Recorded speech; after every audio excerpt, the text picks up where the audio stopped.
په بینک کې انګلیش ویل. السلام علیکم، زه غواړم چې نوی اکاونټ جوړ کړم. hello, I would like to make a new account. یا I would like to open a new account. آیا تاسو ماته ویلی شئ چې د دې لپاره څه ضرورت دی؟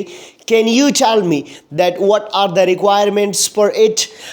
زه خپل بیلنس چیک کول غواړم. I want to check my balance. زه غواړم چې خپل اکاونټ ته پیسې واچوم. I want to deposit money to my bank account. زه غواړم چې د خپل بینک اکاونټ نه پیسې راوباسم.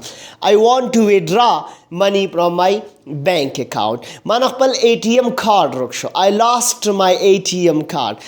How can I make new? زه نوی څنګه جوړولی شم؟ یا زه د خپل اولډ څنګه پیدا کولی شم؟ How can I find my old account? ماته د 2 میاشتو دپاره سټیټمنټ پکار دی. I need bank statement for 2 months. که چېرې تاسو غواړئ چې داسې ویډیوز راته نورې هم جوړې شي چې هغه زموږ په روزمره ټاپک باندې بیسډ وي، نو کمنټ کې راته ولیکئ چې کوم ټاپک تاسو ته پکار دی، تاسو ته په ویډیو هغې حوالې سره جوړیږي.